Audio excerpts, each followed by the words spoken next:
Hundreds of people and members from every synagogue in Cincinnati gathered tonight to grieve, to mourn, to stand in solidarity. Brianna Malloy was at that service. She is live now in Amberley Village with the emotions that are rippling through our own community now.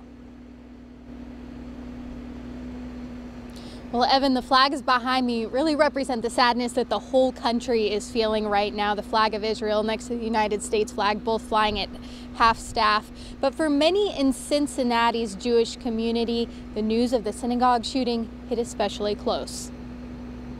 When Shep Englander thinks about the shooting, he's met with flashing lights in his old neighborhood. My children and I walked past that synagogue most Saturdays. Before he moved and became the CEO of Cincinnati's Jewish Federation, his family also lived and worshipped in Squirrel Hill. You know, I can close my eyes and see the inside of that synagogue. When Rabbi Miriam Turlin-Champ thinks about the shooting, she's met with the voices of scared congregants. I think one of the hardest things as a clergy person I had to do was to call my teachers and parents before Sunday school and say, tomorrow we're going to be brave.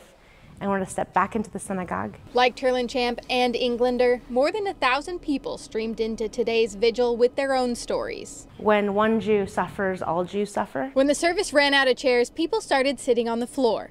When they ran out of floor space, people began standing outside. Every single one of us felt this. Rabbis left their podiums and gave second sermons to people standing along the curb. A whole range of emotions that are happening for all of us right now. And even though each person came with their own pain, they left with the strength of knowing they're not alone. When these things happen and remind us of how small we are, it's very hard then to be big.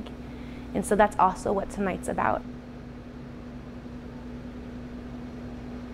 And the Cincinnati Jewish Federation says more than 1,200 people showed up to today's vigil. They say synagogues are expected to hold their own tributes in the coming weeks. Live from Mayerson JCC, Brianna Malloy, 9 on your side. New video tonight shows the man suspected in last week's mail bomb terror spree hours before he was arrested. Obtained exclusively by ABC News, this security video shows Cesar Sayak at work at a West Palm Beach, Florida gentleman's club. Sayak will be in court tomorrow afternoon. He was arrested not long after this video you see was taken, accused of sending more than 12 explosives to top Democrats and critics of the president. He faces up to 48 years in prison if convicted. New at 11, a 13-year-old shot in the arm in Roselawn. This is video just into our newsroom now from Greenland Place. That's near Summit Road. Police say they are still looking for the suspect, possibly another teenager who was last seen running towards Sunnybrook Drive. Another teenager grazed in the head by a bullet today, fired into his Springfield Township home. Officers were called to Harbury Drive around 3:15 this morning. Police say they found multiple shell casings in the street in front of that house.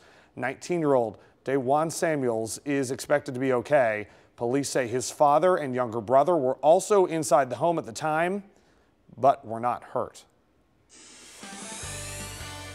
Some Bengals coverage for you to lighten the mood now at 11. After a last-second field goal kick to beat the Buccaneers of Tampa Bay, the Bengals nearly squandered a healthy lead and now head into a bye week with a banged-up team. Keenan Singleton has reaction from Paul Brown Stadium. In a rare moment of levity earlier this year, Marvin Lewis quoted an En Vogue song, Free Your Mind, in hopes of motivating wide receiver John Ross. Now, another song from that same 90s area group comes to mind today, that being Hold On, as the Bengals are able to hold on to a 37-34 win despite allowing 25 second-half points to the Tampa Bay Buccaneers. It's good to win. Disappointing to allow the football team back in the game with the touchdowns, the 2 big touchdowns, the 2 drives. You know, we're still growing through some things. We got to continue to do it. Gave up 1,000 yards on defense today. We got to find a way to get more takeaways. I mean, seeing we had a pick every other series, but we need to find ways to get off the field. Regardless of what had gone on in that second half, when we needed to make the play, we did it, and I mean, it was big to give Randy a chance to kick a field goal right there at the end. Was huge. Now the Bengals unable to wave goodbye to a number of issues, mainly the injuries that are piling up and a defense that is still searching for answers in this early part of the year. They'll head into the bye week with those issues to take a look at. Reporting here at Paul Brown Stadium, Keenan Singleton, 9 on your side. And Ken Brew has highlights of today's game and reaction just minutes away. In the meantime, only on 9 on your side tonight, a ride to remember. Despite the rain today, a group set off on a memorial bike ride in memory of Mary Sheeler. She, as you know, is the Mayerson High School student who was killed while riding her bike last month. One of Mary's teachers who took part in that 2-mile ride today shared his favorite memories of her. When I was having a bad day, she would always seem to have perfect timing with saying hello or having a big smile. She seemed to gravitate towards the adults and always made us happy. When that 2-mile ride was over, the group held a short little vigil in front of Mayerson High School. Some more good news for you tonight at 11. Cheviot police step up in a big way for a boy hit by a car over the summer. The boy was on his bike and had minor injuries. His bike was damaged. Tonight, the department sharing these pictures online showing the boy's bike fixed. Thanks to money donated by police and employees at City Hall. They presented him his new bike last week. Tonight, Kings Island's Firehawk is officially closed for good. The crew took one final spin after the park closed. You see the park's photos here. Park officials say the coaster had, quote, reached the end of its service life. The park still has not commented on what will replace Firehawk, but over the summer, we dug up a work permit that lists a Swiss roller coaster company as the construction company for future work there. Remind me to tell you all a story later about my experience with Firehawk. People are swearing by the keto diet these days. John Matarese showing you how you can stick to it and not slim your wallet along with your waistline. Next. You're watching 9 on your side at 11. They call it keto. The ketogenic diet is high fat, low carb. It might be the hottest thing in health right now. Consumer reporter John Matarese says it also comes with a high price tag, but shows you how to do keto on a budget so you don't waste your money. It's the hottest diet right now, the low-carb keto diet. Celebrities everywhere are on it and Instagramming how much weight they've lost. But as with any diet plan, could you be wasting your money? The keto diet can slim both your waistline and your wallet. Steak, a key part, $30 for 2 people, even cooked at home. Salad bar, $5 to $10 a night. Virgin olive oil, $10 a small bottle, which you can go through in a week. We're not debating whether the diet works. This is a money segment. But the site perfectketo.com says you can do it on a budget. It says buy meat in bulk and freeze it. Stick to cheap veggies like lettuce, broccoli, and spinach. And buy chicken and eggs, a lot cheaper than steak. And doctors say try canola oil, similar to olive, but 1/4 the cost. But from the doesn't that stink file, the high cost of some keto supplements. Some promise they'll automatically burn your fat for fuel. Others say they will suppress your appetite without any special food. But they can cost $60 a bottle, which might have you saying, doesn't that stink? Read reviews, or better yet, talk to your doctor before making supplements the main part of your diet.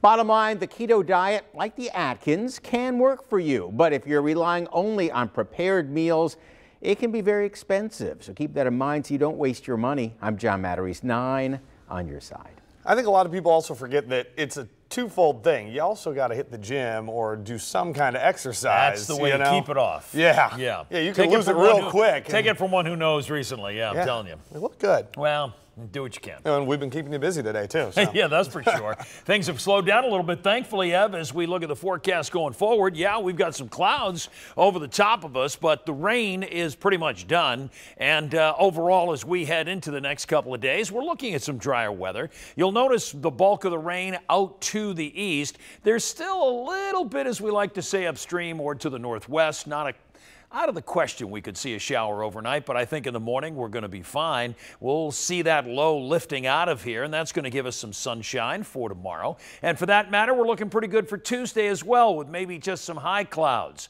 in advance of our next rainmaker. And the timing, quite frankly, couldn't be any worse considering it's Halloween. Watch what happens. The front comes in almost first thing in the morning and then just hangs around for really most of Wednesday as it shifts somewhat south. We're going to be right on the edge. So we'll keep an eye on it, but right now it does look like there's going to be some rain as we head out for the trick-or-treat hours. I've got temperatures running a little bit milder on Wednesday at least. We're talking about 60s dropping into the upper 50s. we'll keep an eye on it. Hopefully it moves a little quicker and we dry out, and we'll be all good for the kids coming up on Wednesday itself. Although, as we look at things right now, that rain hangs around, as I say, and still, because of a couple of weather systems that come in, these little mid-level kind of disturbances, it looks like more rain could very well be set even for Thursday as well. So I'm keeping rain in the forecast for Thursday before we pretty much dry out for Friday and Saturday. There's an ever so slight chance for those days, but more clouds than anything else. And then as we even look ahead till really to the end of the week here, this next weekend, as I say, Saturday doesn't look bad. And right now, Sunday's even looking drier as the moisture heads to the north. So overall, a pretty good week, the exception of Wednesday. Got to see if that'll clear out from Mother Nature. 52 degrees. You'll notice that we've got ourselves temperatures that are somewhat mild because of the clouds. And around the tri-state today, things have calmed down, of course, with the winds because, you know, as we talked about at the top of the show, some real issues. That's why we had our weather alert day out. They were all coming in from the west, and you'll see some of the top gusts up at about 50 miles an hour today. Okay, so the forecast, the way I see it, still a slight chance overnight and 44 degrees. Then coming up for tomorrow, some clouds early, partly cloudy later on, temperature of 57. My 7-day forecast then on Tuesday, yeah, much warmer, 66. As we head into Wednesday and Thursday, you'll notice a little bit of rain. Then on Friday itself and Saturday, there's that slight chance, but the bigger issue later this week is going to be the much cooler air ebb. Now with some clouds in the morning, some sun in the afternoon, and 57 degrees, that's not so bad. So I tell you, I think it's time to drop the left arm right there on a 7. Not a bad Raleigh's rating for a Monday. 9 on Your Side Sports, sponsored by Jeff Weiler Nissan. Looks like you had rotator cuff surgery to allow you to do that, Steve. Is that right? Shaky or not, the Bengals are now 5-3. Their offense went into a coma in the second half of this game today against the Buccaneers. Up 21 points twice in this game. The Bengals allowed the Bucs to catch them and tie the game with under a minute to go. So you can understand why Marvin Lewis said this to his team right after the Bengals escaped with a 3-point win. At every turn, guys want to take a shortcut. That gets you beat. Yes, sir. Okay? You've got 8 weeks of sacrifice, 8 weeks of dedication to each other to be special in the end of this regular season. We have to understand that. Well, he wasn't happy with the way the Bengals played today, and when former Bengal Ryan Fitzpatrick led a comeback, throwing to O.J. Howard here and then converting 2 points, this game was tied at 34. With 58 seconds to go, Andy Dalton took over. He's already had 3 fourth-quarter comeback wins this year, and he went to work. Here to A.J. Green for 23 yards to the Bucs' 41-yard line. And then with 17 seconds to go, back he goes again to Green for 11 more. A delay of game penalty against the Bucs moved the ball to the 25, and that's where Randy Bullock ended the drama with this. 37-34 final. The Bucs, halfway home in this 2018 season, are now 5-3. We go in the huddle saying the same things every single drive, but